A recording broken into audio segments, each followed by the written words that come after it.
Thank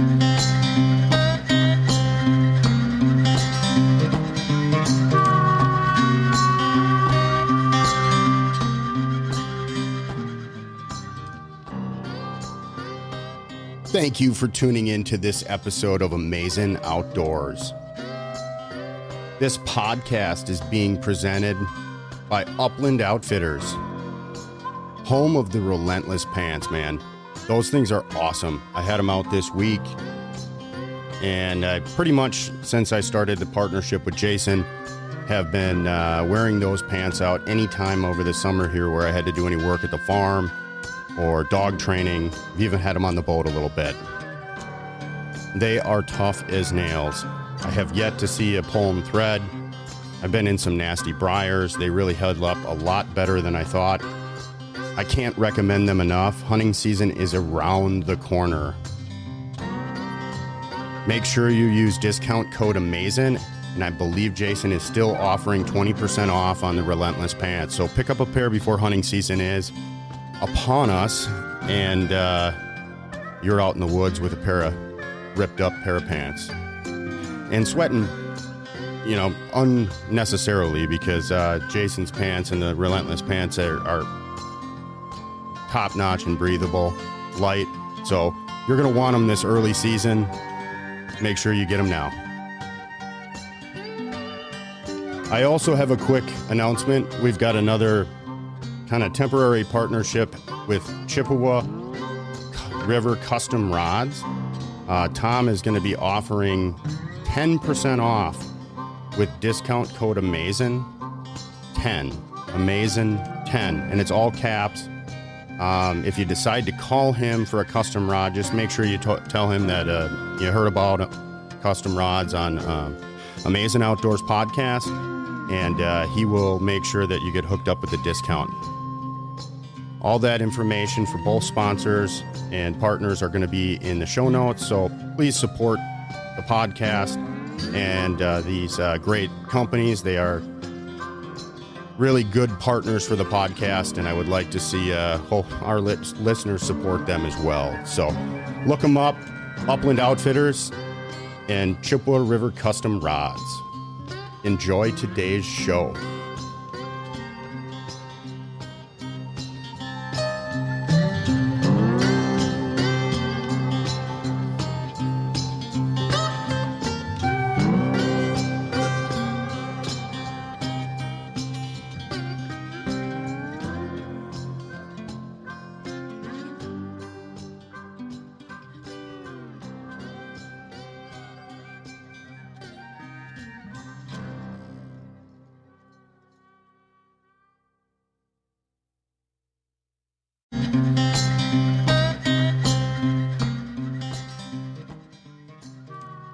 This podcast is being brought to you by Upland Outfitters. Be relentless. Check out the Relentless pants. Use promo code Amaazen to get 10% off and free shipping.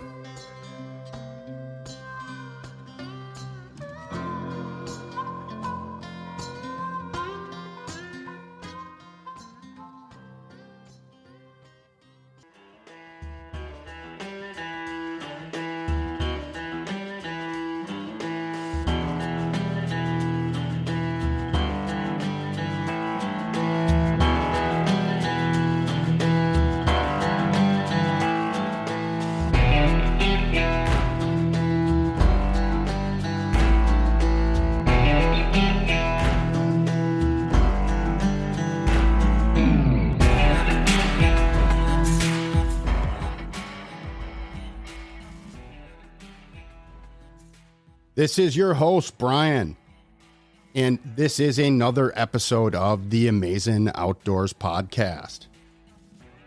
Today, we shift gears. We start talking a little fishing. I have Greg Olson from a local Twin Cities area, western Wisconsin, actually, but it's real close to the Twin Cities.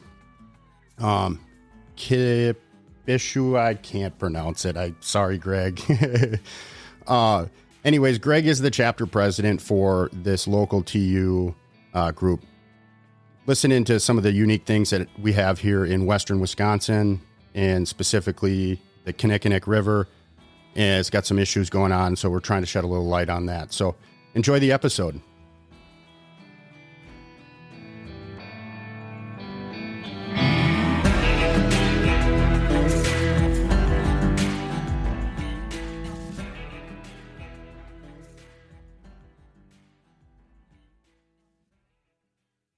Welcome to the show. I've got a special guest today, Greg. Welcome to the Amaazen Outdoors podcast. How you doing today? Hey, thanks, Brian. I'm doing well. Awesome. Thanks for having me on the show. Awesome. Well, we definitely have some common interest, and I'm glad to have you on. This is kind of our first dabble into the fishing realm. We've been covering a lot of different topics related to bird hunting and hunting, but why don't you give us an introduction and let the listeners know who you are? Okay. Well, my name is Greg Olson. I am currently president of the local Trout Unlimited chapter here, based out of Hudson, Wisconsin. Here, I've lived in the St. Croix Valley all my 52 years, probably within 3 square miles, with the exception of going to college, which I did at River Falls, so I didn't go that far away. I also went to grad school down in Chicago too. But yeah, other than that 4.5 years in Chicago, lived in the area the whole time. I've been employed at D.S. Soren in Stillwater, Minnesota for, I think it'll be 25 years in October. We're an immunodiagnostic company. We make diagnostic test kits for hospitals and clinical labs. So we were really busy this past year now with making COVID tests. But yeah, I'm a chemist for them. Been at that for quite a while. Here, if I had to pick only one species to fish for the rest of my life, it would definitely be trout. So with that, yeah, you have a love for trout. How'd you get into being part of Trouts Unlimited, and kind of how'd you move up through the ranks within your local chapter? Yeah, well, we can go way back. So I was born in Hudson, and then in 4th grade, I made the traumatic move to North Hudson, but it meant a different elementary school. And there I met Matt, who became my best friend. And you're too young for this, Brian, but back in the day, grade school kids actually did paper routes. So kids actually delivered newspapers. Believe it or not, maybe I'm an anomaly, but I did do a little bit of a paper route when I was in grade school. Really? Wow. Okay. I did about a summer of it, and I was helping a neighbor kid with it, and I think he pawned off the labor rate onto me and pocketed the overhead. Was his name Tom Sawyer? Or? To be honest with you, I've kind of blocked out some of those memories. I can't even remember his name off the top of my head. Andy, that's right. I'll leave his last name off the podcast. But anyways, yeah. So I'm sorry I interjected. No, anytime. But anyway, so yeah, Matt and I would get done with our paper out probably about 5:30 in the morning, and we would meet at North Hudson Elementary, and then we would head off to Trout Brook, Hudson there. That's where the Willow and the Race Rivers come together. We call it, I think it's called Trout Brook, and that flows into Lake Malu.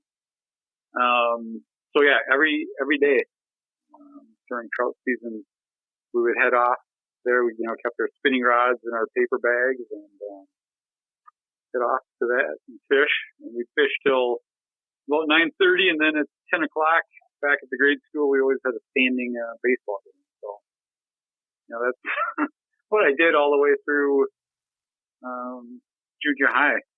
And then those are the good old days, though. How it goes. What's that? Those are the good old days. The houses were unlocked. Mom said, "Be home for dinner." Yeah, we would just be out all day. But once I got into high school, which often happens, I fell in with a bad crowd, and they convinced me that trout were bait, and that the only real fish to fish for were northerns and muskies. I started to pursue them, and I had forgotten about trout, and it was probably now, I don't know, 20 years ago. My brother-in-law actually said, "Hey, he was a big trout fisherman, and he moved to Mankato from Santa Fe. He's like, I'm going to take you out trout fishing." And we went to the Kinni, and the second I stepped in, it just all came. The second I stepped into the water, it just all came back to me, and I was like, "Damn, I've missed this. Where has this been?" And just fell in love all over again with the sport. And, I kind of had a similar experience in the last year myself. I, like you, was convinced by other people that muskie and smallmouth were the only thing to chase with the fly rod. And then my folks moved down to Florida, and I started chasing some snook on the beach down in Florida. And boy, oh boy, it was very hard to motivate to go back into the trout stream. And this spring, my buddy really got on me. Go, all right, let's go. And we hit a couple of nice hatches, and I've been a little bit more reinvigorated with the trout streams these days. Yep. Yeah, good.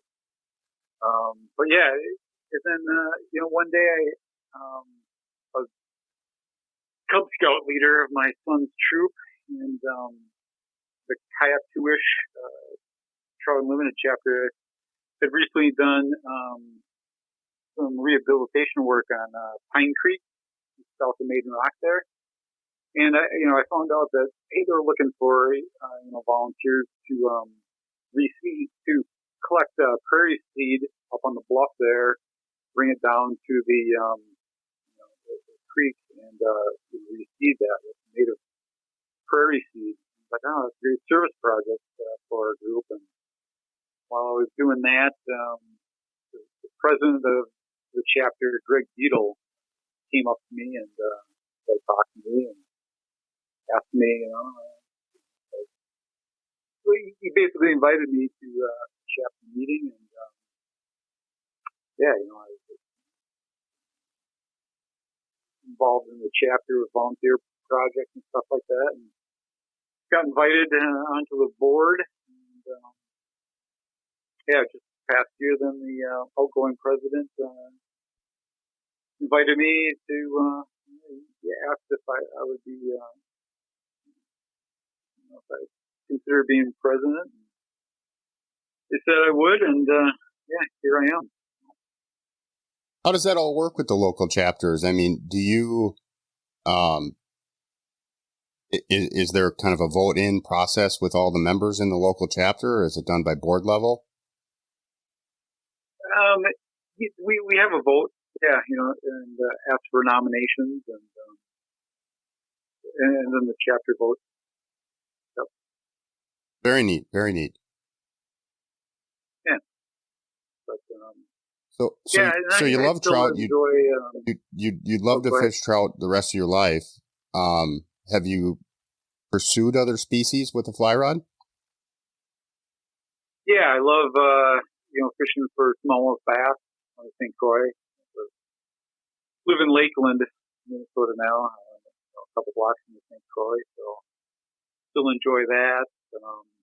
We have a cabin up in northern Wisconsin that the lake that we're on actually has a healthy smallmouth bass population, as well as bluegill and crappies. So fish all that with a fiberglass rod, fiberglass fly rod, and pike. Speaking of Florida, I've been to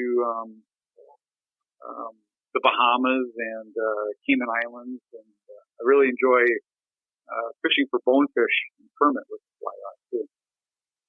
those are two species that I have not personally pursued, and I would love to.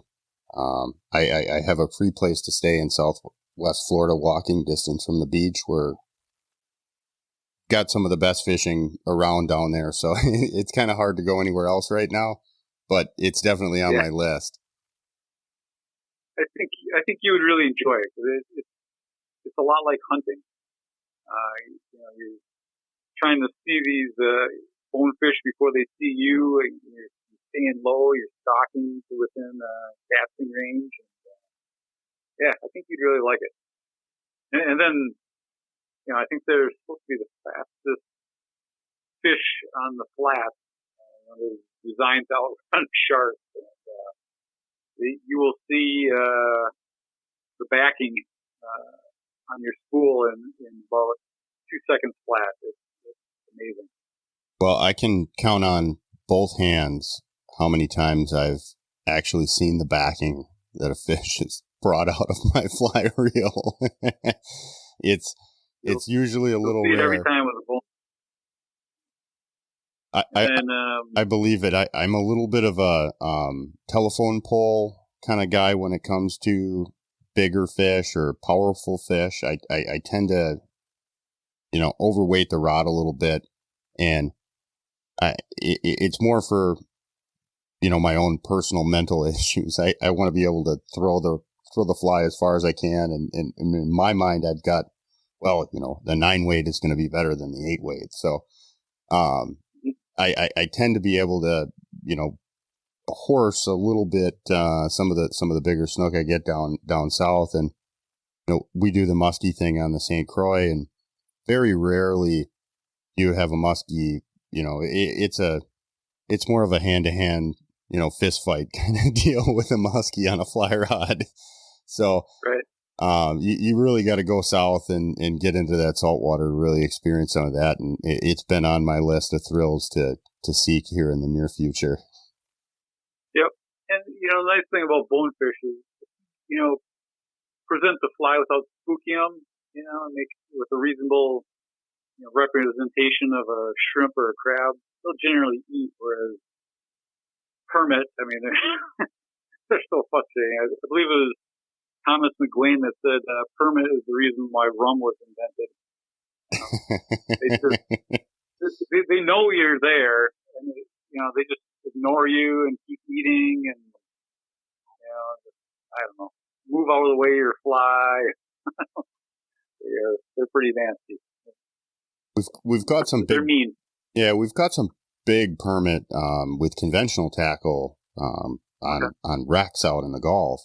And they are mean, very, very mean. And that big skinny, sideways kind of spin that they do with that fork tail.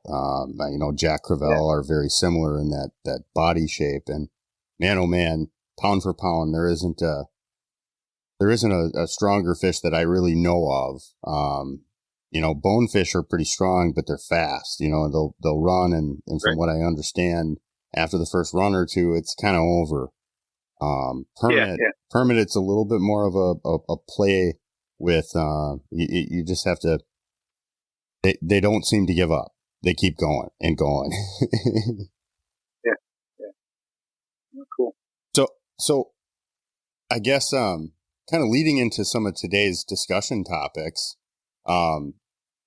you are the chapter president for some of what I consider to be Wisconsin's golden best all-time favorite trout streams. So, Can you kind of give the listeners a little bit of, lay of the landscape for kind of what waters lie within your chapter and what makes it kind of so unique in comparison to maybe where some of the other listeners are, where some of the listeners might be located? Yeah, sure.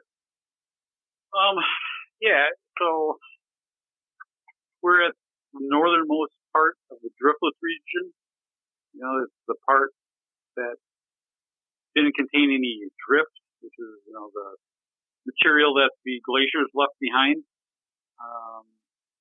So you think of more of that, the south western part of the state, but we actually got missed time or two by the glaciers, and but we still have a lot of the good limestone that didn't get ground away Greg, from the glaciers.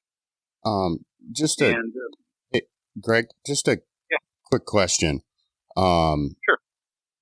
With I apologize here, I got a little bit of audio issues in my ears. Okay. With the kind of driftless area that you are in over there, do you see?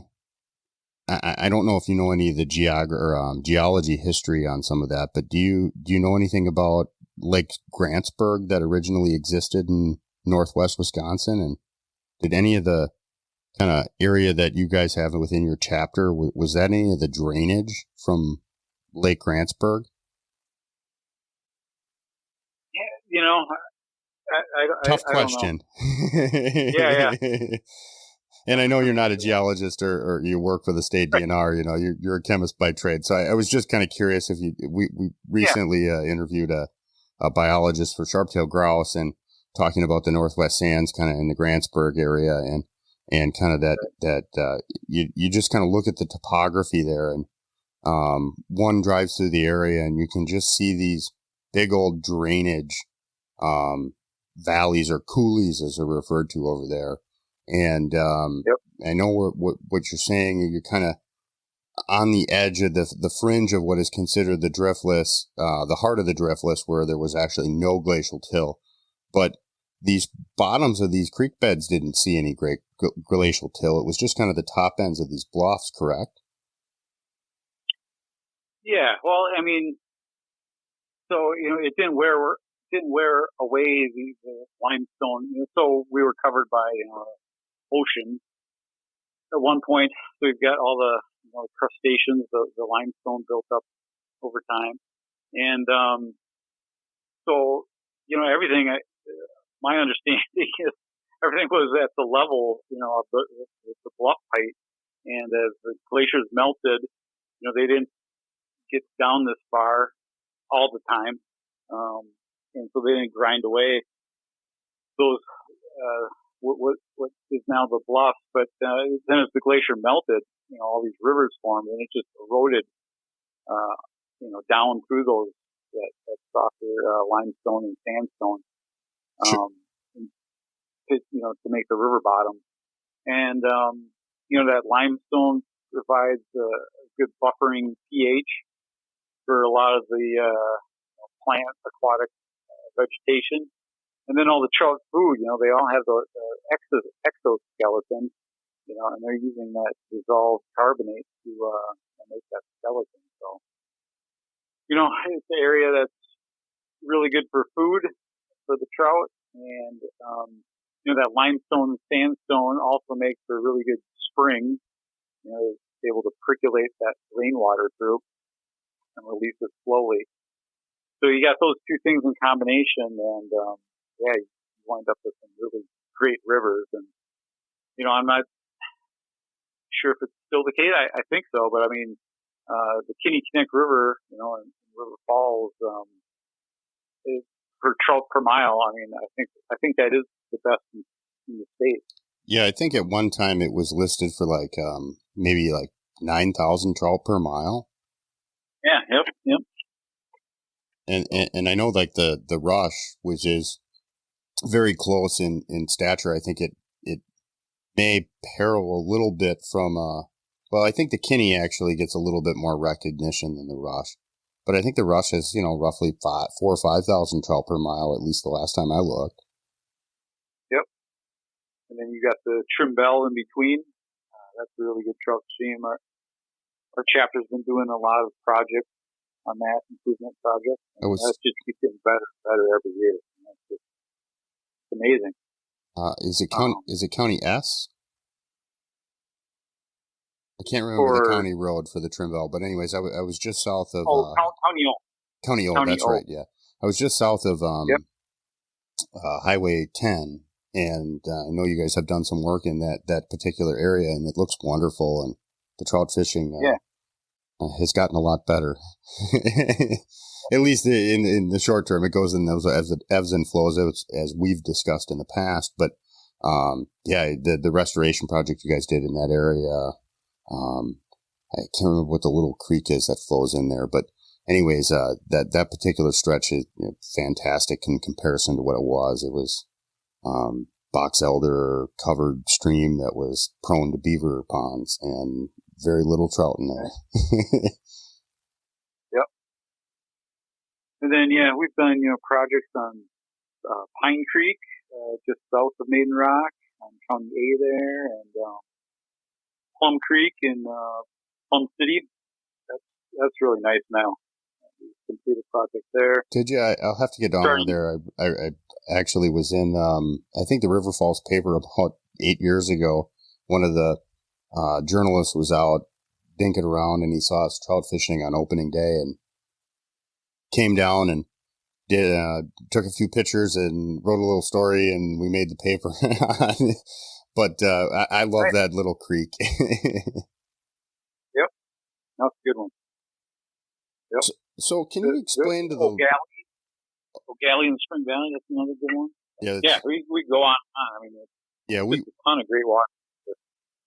Your, like I said, your chapter. I think I'm a little biased to it because I have so much of a knowledge base built up for that chapter or your core area, but you can get into kind of the heart of the Driftless in Viroqua, Wisconsin, and beautiful, gorgeous area, but. That's 3.5 hours, and I can be 45 minutes in some gorgeous, gorgeous trout streams, catching just as many trout as down there. Right. I mean, personally, I don't travel down there.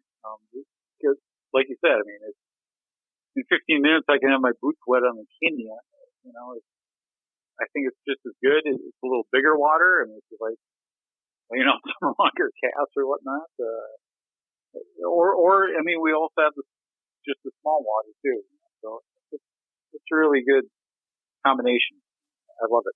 There's a couple of those streams that are very small water and very technical that hold some very large trout, and they will surprise the heck out of you.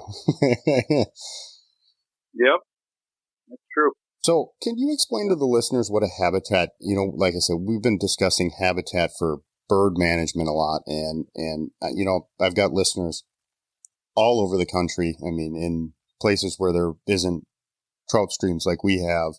So can you explain to the listeners what a habitat project from Trouts Unlimited and what that kind of encompasses?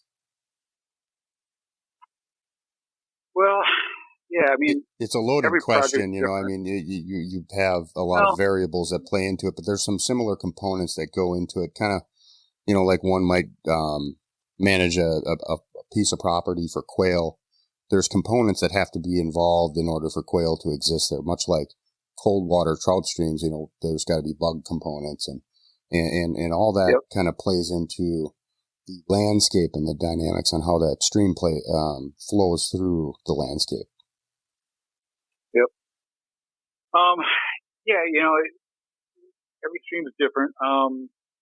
You'll have some streams where,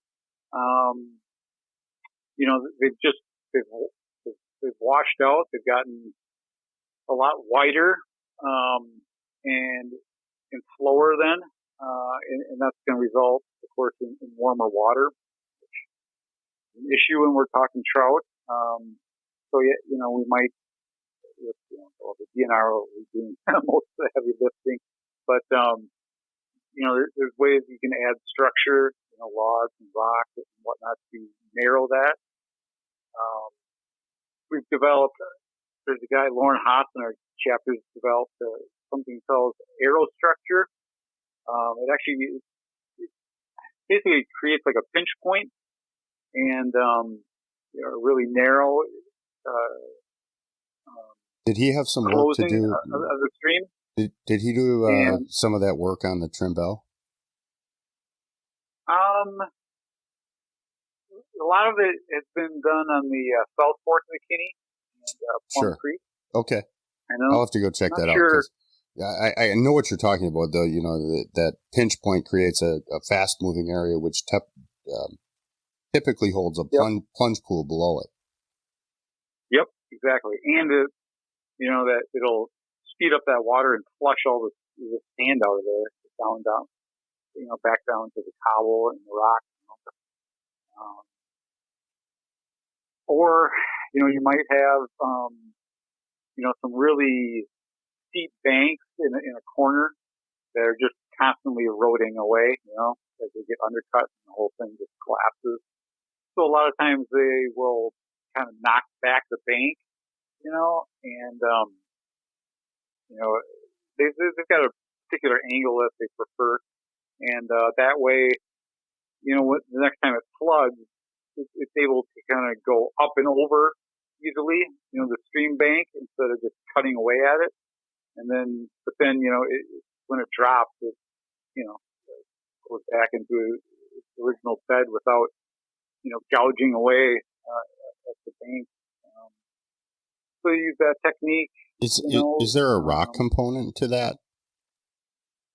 Yeah, they'll put rock in the corners to keep it from, cutting.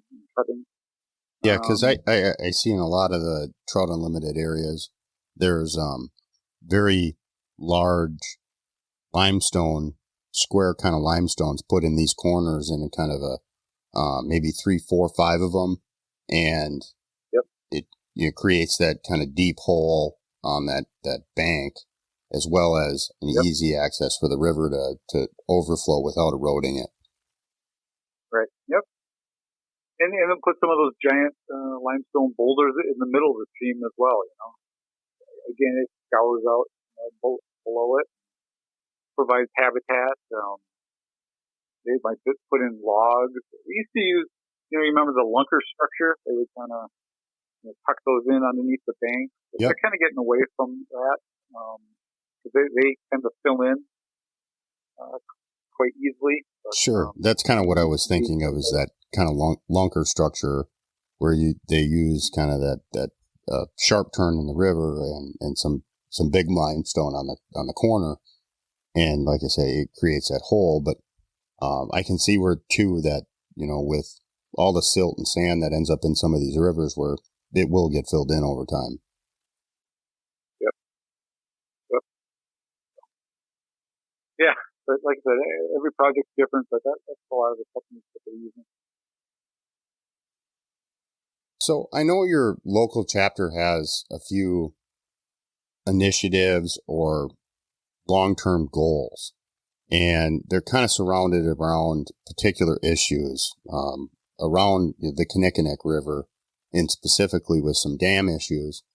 Can you enlighten us a little bit on what's going on the Kinni? Yeah, so we were working with the various other groups, the Kinni Connect Land Trust and the City of River Falls, and to try to remove the 2 dams on the Kinni. They were providing just next to nothing for electricity anymore. They were getting really expensive to maintain. And then we have temperature loggers downstream from the 2 dams. And, with the warming climate, we were showing that those 2 lakes, they just, every year the temperature in the lower Kinni kept creeping up and up. So, yeah, we were really working hard to get rid of those impoundments, because they're just so shallow and they just get so warm.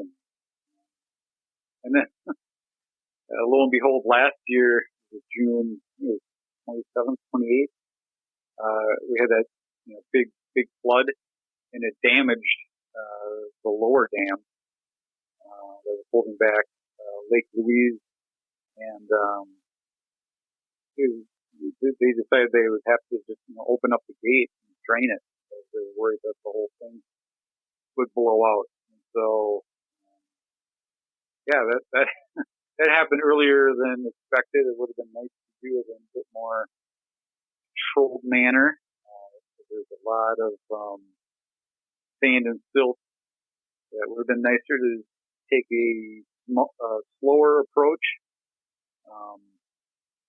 But, that filled in a lot of the nice riffles and runs, right below the dam. But so now we're looking at with the DNR ways to stabilize the Lake Louise lake bed. Because now every time it rains, it's raining on this deep, once muck, and so it really every rain event, it's getting a lot more sediment into the lower Kinni than it should. So hopefully, the DNR was waiting, I think, for that muck to kind of stabilize so they could get some heavy equipment in there to kind of knock back those banks that are now formed and replant, get something down on there to hold that soil. But then our chapter 2 is still working on going forward to get rid of the upper dam as well. So obviously, dams with trout are kind of a oxymoron in a sense. They don't work with the habitat, especially here in northwest Wisconsin. We just don't have enough elevation change with these streams. And the native brook trout here are definitely hurting because of some of this issue. The Kinni has brook trout in it, and obviously years and years and years of warmer water being introduced has been a problem. And then you have the silt issues. But overall, in some of the conversations that you and I had, the loss of brook trout habitat within your chapter area is also a big issue. Can you explain to the listeners a little bit on what kind of encompasses that problem? Yeah, so the University of Wisconsin, they did, some climate modeling work, based on how quickly we are warming. And they estimate by 2050, I believe it's 60% of our brook trout will be lost, unfortunately. Unless, we definitely aren't moving fast enough to curb that. So I think that's unfortunately going to be a reality. The climate change, the debate itself has become so political that normal people can't even really have a conversation about it anymore. Right. So I don't want to go down that path, but because of the loss of and the warming trend that we're on, much like other species, and I'll use native birds for an instance. If you have the right habitat, usually the resilience of these wild species are strong enough to really surprise us human beings in most instances. And so the importance of building habitat is critical and paramount at this point. What does good brook trout habitat look like in comparison to what a normal trout stream might kind of register for people? Right. Well, so, the brook trout is the only native trout to Wisconsin. And it's part of the char family, if I recall, right? Yeah, technically it's not a trout at all. Yeah, it's a char. Exactly, yeah. Yep. When the first settlers showed up, that was the only trout we had. Brook trout require of all the trout that you might find in this area now, brown trout, rainbow trout, brook trout. They require the cleanest and the coldest water. They're the most sensitive. The settlers got here, they started busting sod and cutting trees, of course, and a lot of the trout streams got filled in with silt. You just let your cattle roam freely. They're trampling down the bank and muddying up the water. cetera, and so on. Well, remove all the trees. Yeah, and the amount of agriculture that got introduced over those decades and centuries has had a lot, the loss of topsoil everybody talks about, right. But it ends up in the streams. Yeah, this area it usually winds up, in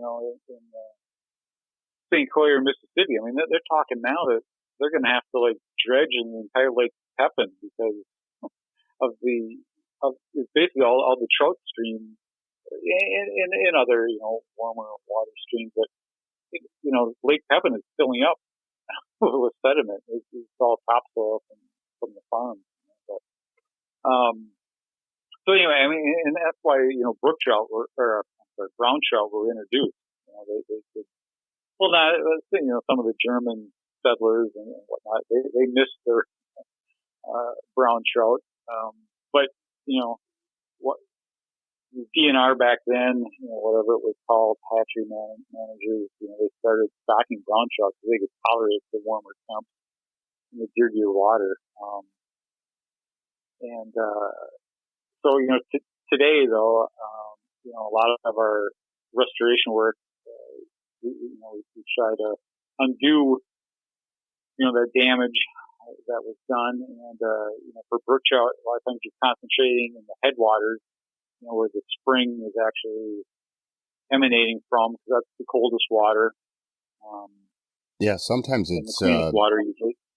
Quarter, half mile, maybe 2 mile stretch of some of these streams.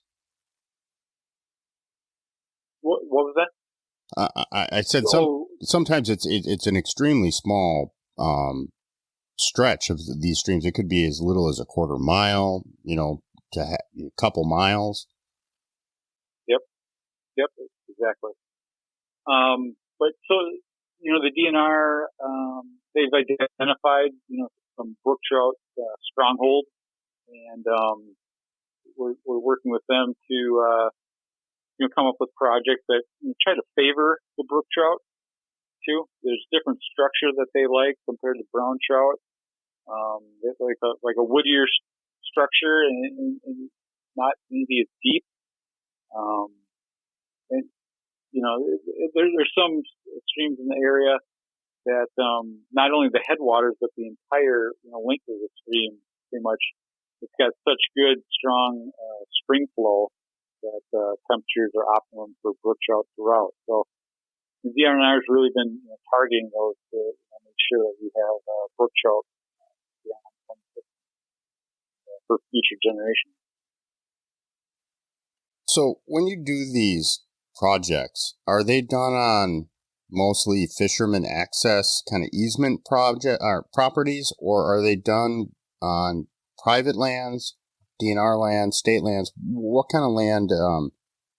Because in Montana, and some of the other western states, the property owners own the stream bed, and here in the Midwest, it's considered public property if the waterway is. So can you explain some of the dynamics and partnerships that you guys might have with local landowners or other people that make some of these things happen? Yeah. No, I mean, you brought up a good point. I mean, we're truly blessed that the state doesn't allow anyone to own the water, right? It's all of ours. And you're right. I mean, if you do go out west, you'll soon find yourself in trouble if you don't know where you're fishing and whatnot. But yeah, you're right. You can't even drop a boat anchor. Exactly. Yeah, that's crazy, isn't it? I can't. I just thinking about I float the St. Croix. We mentioned it. Great smallie and muskie, fly fishing, conventional tackle. It's just a great fishery. But I couldn't imagine floating that river stretch and going through stretches of it where I couldn't drop an anchor. Right. So keep moving. Yep. We are extremely blessed and lucky. And because of that, it gives you and Trouts Unlimited kind of a unique potential to really make a big impact in some of these projects. And moreover than some of the battles that some of these other states face with private landowners. Yeah, for sure. That just, I'll get back here, your point in a second, but, just when I'm out west and you hear about, the Trout Unlimited out there, and it's so different. Their projects, for the most part, seem to be paying for high-priced attorneys to fight for water rights, to fight for dam releases, and to fight for less irrigation and stuff like that.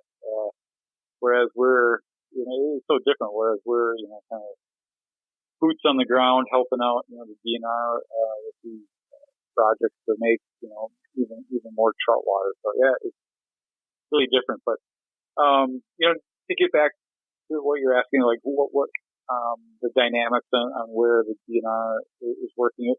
Yeah, I mean, I don't want to say 100%, but it's, for the most part, they're working on state land, or they're working on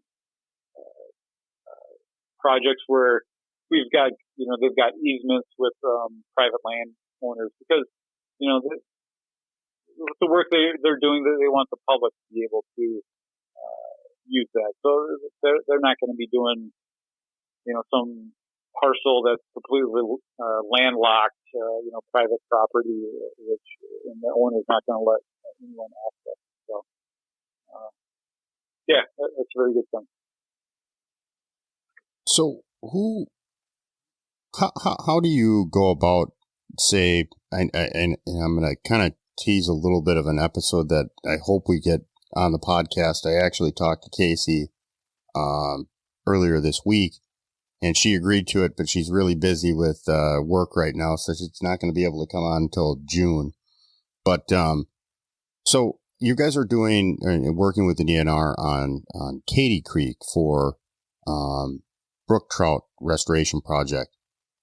How does that work? Because I know a lot of, at least parts of Katy Creek, I know it's on private land. So how does Trouts Unlimited work with that landowner to do how do they incentivize the landowner to kind of get on board with these projects?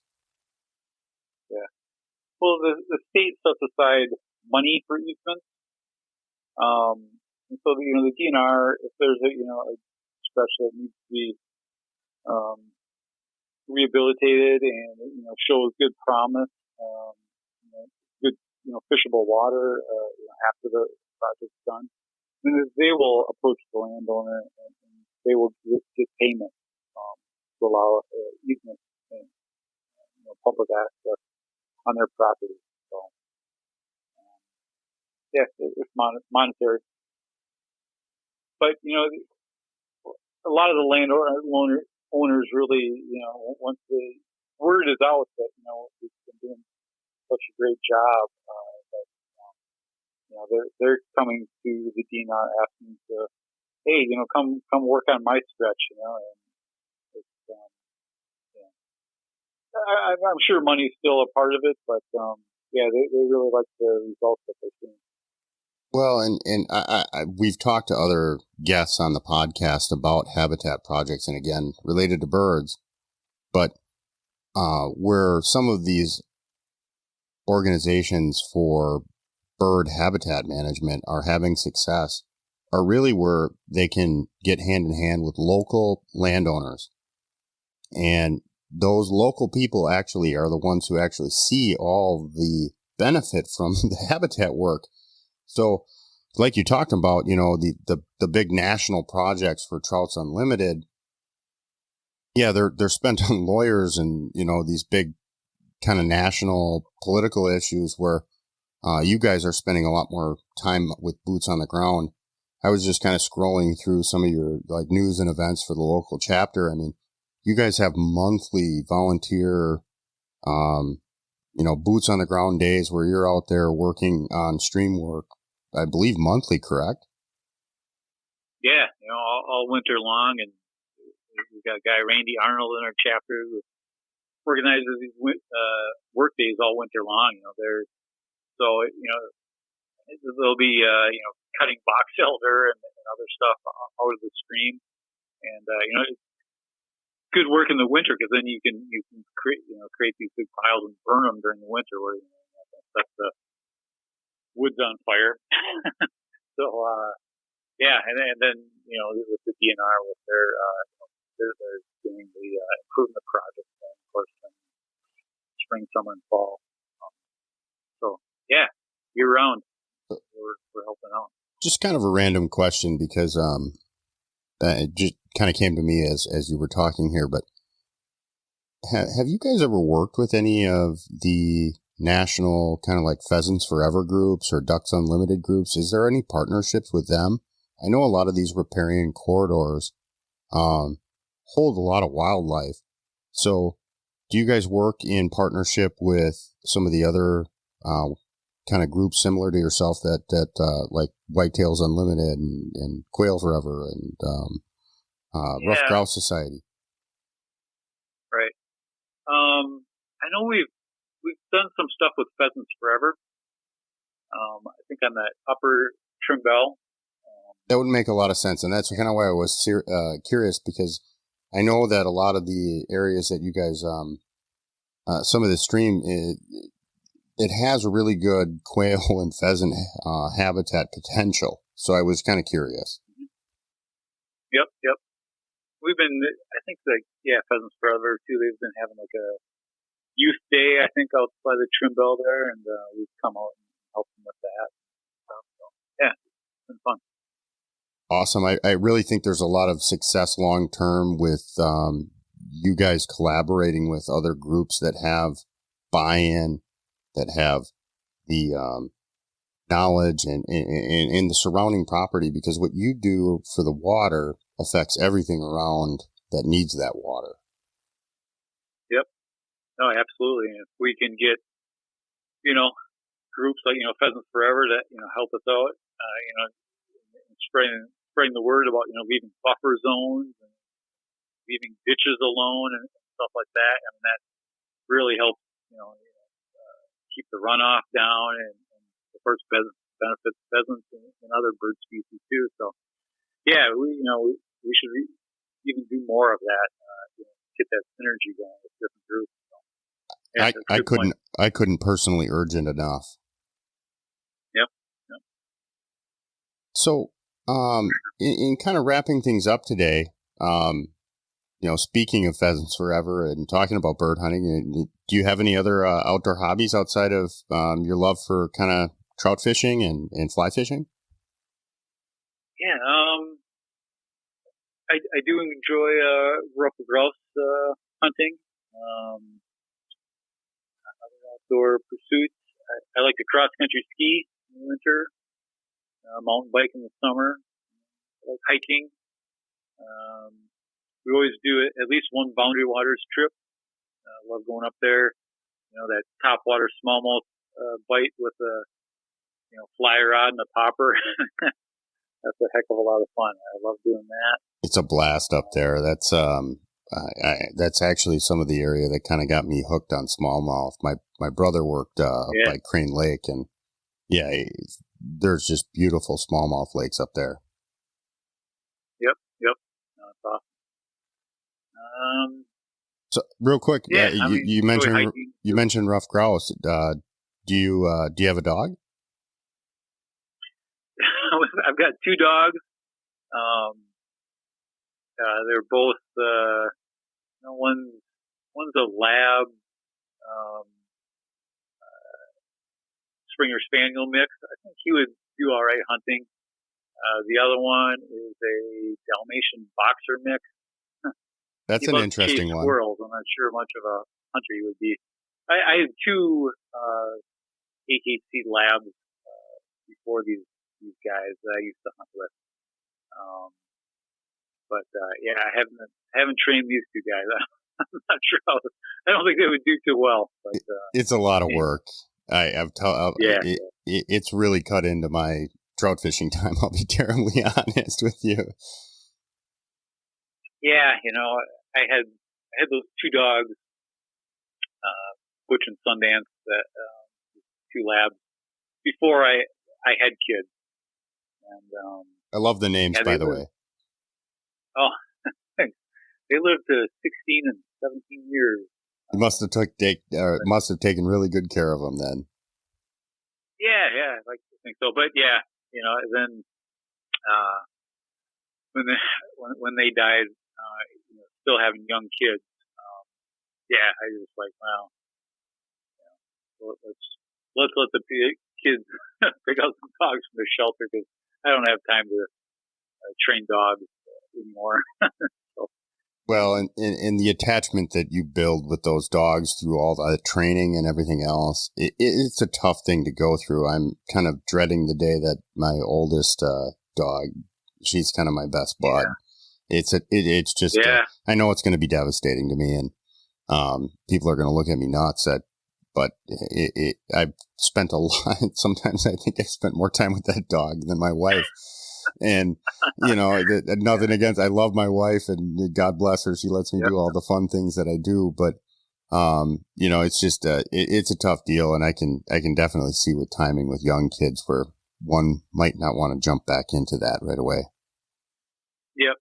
No, it'll be tough for sure. So you got any big trips planned? You mentioned some of the destinations that you've gone with your fly rod. You doing anything fun here coming up? Well, like I mentioned before, we'll always go to the boundary waters. We got a permit for late July, early August, and then mid-August going out to Colorado. We didn't get out there last year, but gosh, that's the 10 previous summers I did. And my wife's sister's family lives out there, but fished around Breckenridge and the Salt, the Frying Pan. My brother lives in Breckenridge. What's that? My brother lives in Breckenridge. Oh, really? Yeah. Yeah, I mean, I enjoy fishing the Blue River that goes through town there, and then. So that's kind of funny. You mentioned that my brother works for the town of Silverthorne, and he actually works quite a bit. They have the Trout Unlimited guys locally there come in, I think once a month. But he works for the wastewater treatment plant, and he's responsible for taking all the wastewater and getting it to what is that? Blue Ribbon Trout Stream. Yeah. Gold medal, I think. Gold medal. I mean, the water that comes out of Silverthorne for everybody's toilet goes right back into that river, and it is crystal clear. And actually, I think that supplies Denver's water. So, yeah, it's kind of funny you mentioned that. I've actually fished the Blue. There's some beautiful rainbow trout in that river. I've yet to fish the Frying Pan. One of my good buddies, he went out there last year. He's kind of a bamboo fly rod nut, and I don't know if you've ever heard of South Creek Limited in Lyons, Colorado. No, he's a handmade kind of fly rod guy, and just very. Do you ever read any John Garish's books? Yep. Yeah, John Garish mentions him in a couple of his books. Anyway, so my buddy Jeff, he's in his mid-50s, and he's a nut when he goes off and does the fly fishing. He either is working too hard or he's fly fishing in the springtime. Yeah. And he got a rod from Mark out there at South Creek, and he fished the Frying Pan for the first time last summer, I think, or it was 2 summers ago, within the last 2 years, and he's been ranting and raving about it. So it's something that I packed my fly rods the last 2 times I went to Colorado, but I had an elk tag and I didn't kill an elk, so I didn't get to spend any time fly fishing. Yeah. All right, yeah, it's good out there. I also like that South Park area. Just over, get the passes, like Nebraska Pass, out of, you going from Breckenridge to Alma. But anyway, the South Fork of the South Platte and Middle Fork of the South Platte, those are really good. Arkansas River over by Buena Vista, like fishing that too. So, Yeah. There's Always some look forward to that. there's some gnarly water over there. I forget what is it? Is it the Gore? No, no, it's not Gore Canyon. It's escaping me. There's a canyon over there. There's the Gore River, right? Well, yeah, I know the Gore River, but I think it's the Arkansas River that goes through there, or does Gore River come through by Buena Vista? I'm escaping. Yeah, you're right. You're right. Yep. I think it's called Gore Canyon, but yeah, that's where all the rafting trips take place. Yeah. The reason I know we've been my brother's a rafting nut, so he's got a whitewater raft, and they shoot the canyon all the time, and he's always sending me pictures. So that's the only reason why I really know Buena Vista. Yeah. I've heard some of the mountain streams up there are really unique to fish as well. Tighter water, a little more technical, but great fishing. Yeah, and then you can hike up, 10,000 feet and fish some of these just gorgeous lakes, just surrounded by snow-capped peaks, and you see these cutthroats. Just you can see them 20 feet down come to rise to your fly. It's pretty nice. So, yeah, definitely. Maybe take a day off from elk hunting or get that elk quickly, and then do some fishing. Oh yeah, we won't go there. That's another episode. I've taken a brutal education over the last couple of years on elk hunting. It's not what they show on TV and on YouTube for elk hunting. It's not how it goes. So if you've got that in your mind, you're sorely going to be disappointed when you get there, and by the end of the week. I've had more elk run away from my calling than run towards me. Yeah. I've got a friend out in Montana that's a big elk hunter, so I've heard the stories. I don't know. Do you ever turkey hunt or do any turkey hunting? I haven't, no, but I think I'd like it, but I haven't. I think you would. It's one of these things that I think even people who are not traditionally hunters, I think they would like, because much like elk hunting, you interact with the animal. Mm-hmm. And I just kind of look at elk hunting like turkey hunting on steroids. It's, you call and there's a response, and you kind of play this cat and mouse game with the animal. And, if you like adrenaline, and can handle it, you'll really like the turkey woods. All right. We were out a couple days ago. My uncle's up, and he's from Florida, so we leased some land up kind of in I don't know if it's quite in your chapter, just a little north of you. And we've had some great gobblers in the area, and boy oh boy, the neighbors are they must turkey hunt when we're not up there quite a bit, because these birds are really educated. I've been turkey hunting all around. And I've seen some really stupid birds before. These are not stupid birds. And I had one gobbling like 10 feet from me on a tree line 2 days ago. And my uncle was on the east side of me, and this bird's on the west side of me. And I don't know, to have that bird so close and to gobble, so that you can feel that reverberation in your chest. I don't know how anybody could not like that. All right. No, that sounds awesome. I woke up at 2:30 the next day just to go experience the same thing and not kill the animal. So, cool. Well, anyways, Greg, I really appreciate your time here tonight. I guess in kind of closing here, can you tell the listeners how people might be able to get involved and donate to some of these projects, the Kinni? I know you guys have direct access to memberships, which I will include some of that information so people can get to your chapter page. But Can you explain to what membership people and what memberships within your chapter, kind of how important it is at this particular moment for people to get involved? Yeah. Well, like I said, we need to raise money to get rid of the dams and to do the restoration on the two lake beds, resulting lake beds.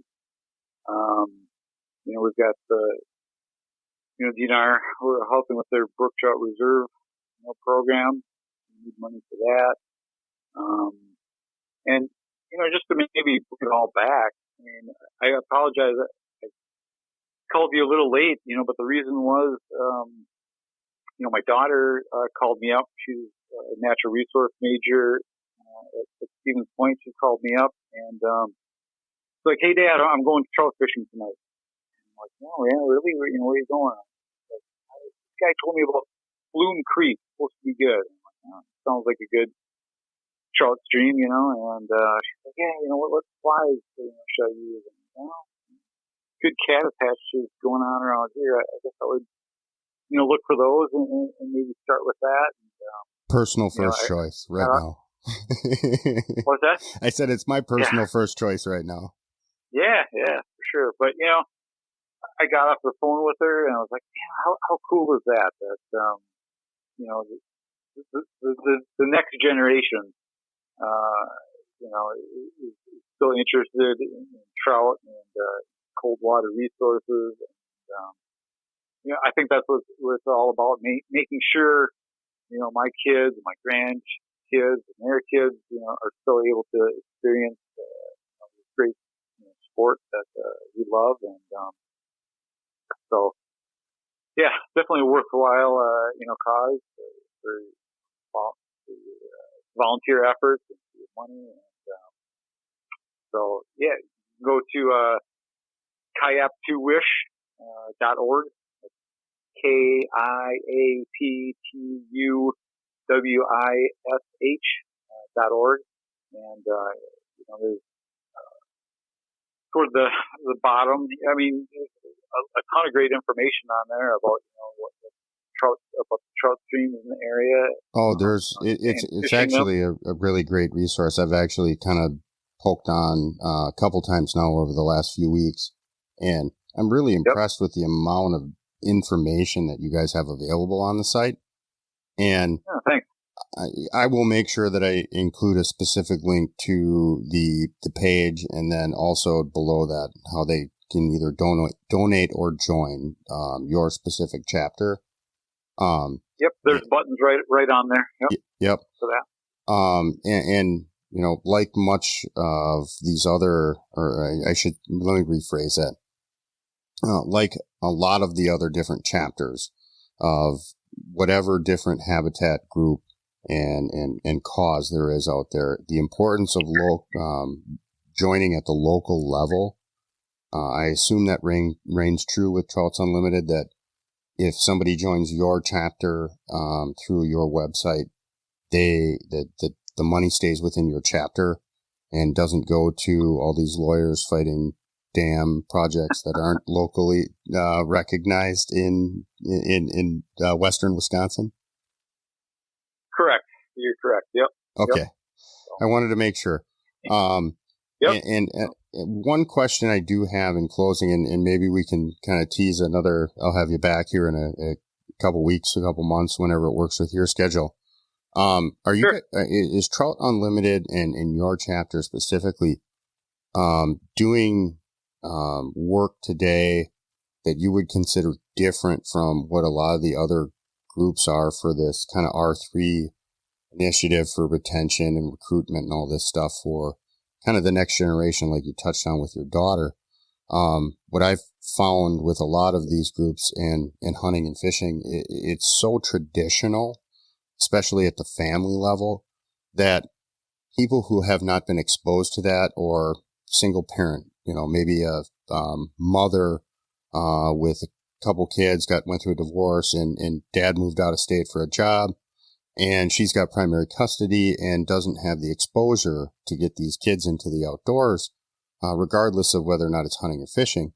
I think there's kind of some impotence that's going on within these groups today that, we need to try something a little different than what we've been doing in order to recruit the next generation of conservationists and anglers and hunters to kind of take some of this stuff over for your generation. And even for, I'm in my mid-30s.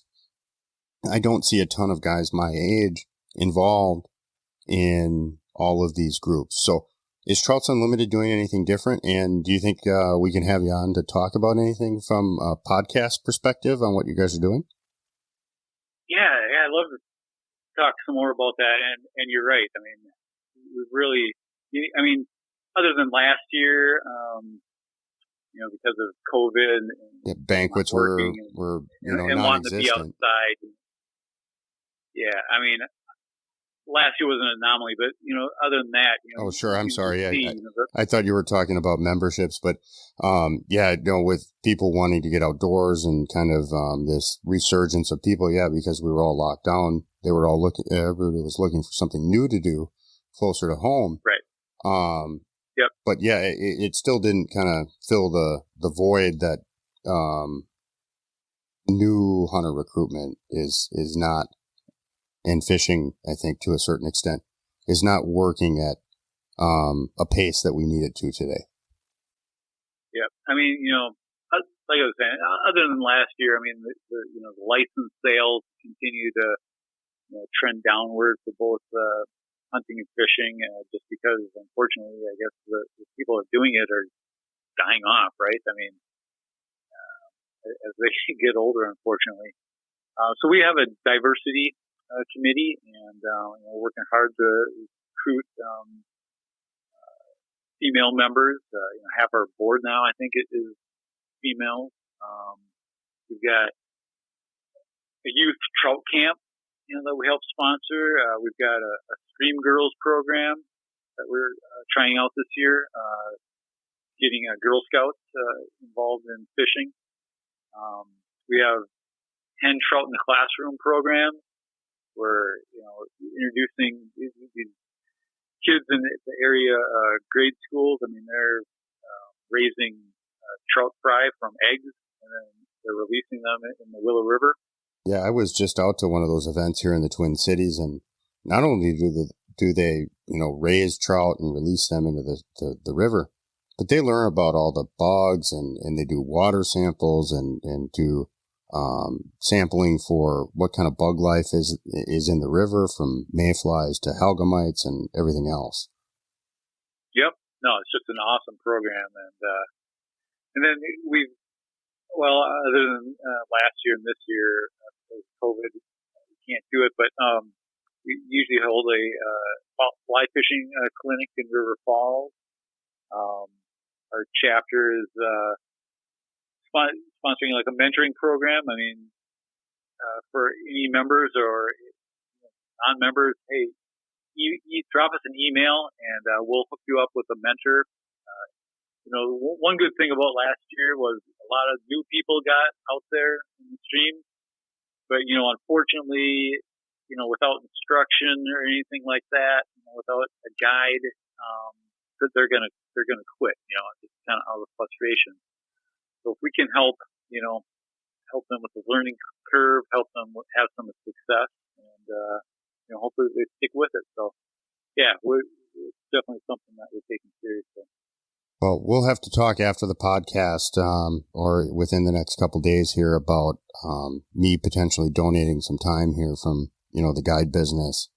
All right. I got the license all squared away with Wisconsin. I can legally get a guide license for fishing as a non-resident. Until I get my farm finished up and over across the river, I can't get my hunting guide license in Wisconsin, so I'm stuck to guiding in northern Minnesota, which, I twist my arm. It's not such a bad thing. No. But no, there's worse places. I just kind of got everything squared away, and I'm kind of working with the wife right now and going, where can we fit the insurance into the budget here? So I'm kind of ready to turn that funnel on. So I'd love to help and mentor, a new fisherman. And I've personally got some people into flying fishing, and I've got a few extra rods that I've loaned out to people so they can kind of play with it in the backyard and get kind of the concept down. And, it's important. I think fly fishing in general, it has a mysterious kind of artful yet, I don't know, some kind of mysterious element, at least for me, because kind of the art. You hear Ted Nugent talk about, the mystical art of the arrow, or a mystical flight of the arrow. And I kind of feel the same way about the fly line. There's some people really pick it up, boom, right away. They understand it. And other people just cannot get the mechanics and the kinetics of it down. So there's kind of a little bit of a mystical element, and that's what always, I think, attracts people to it. Moreover than just, grabbing a fishing pole and going out with a bobber, to the local lake. Yep. So, when you can capitalize on that and put somebody in touch with someone else who has that knowledge to pass down, you're creating the right recipe to retain that person in the long run. So if I can help in any way do that with, your local chapter, I definitely want to get involved. Awesome. Yeah. Really appreciate that. Be great. Especially getting, parents and kids into a new activity together. That's kind of anytime I can give the parent an opportunity to give their child a reason to get away from the television or the video games or the cell phone, what time do I need to be there? Yep. Oh, that's great. That's great. Well, I can't really thank you enough, for coming on the podcast and sharing your, story here and the information about the Kinni and some of the water I really enjoy to fish. So, I really encourage the listeners to get involved in, your chapter, especially the people who are here locally to, the Twin Cities, or anyone that, may be involved in the Twin Cities Metro chapter, but constantly driving across the river over there and fishing the Trim Bell. I'm calling you out right now. You need to get involved in Greg's chapter. So yeah, what the heck? All right. Well, excellent. I appreciate it. You have a wonderful evening, and we'll definitely be in touch. All right. You too.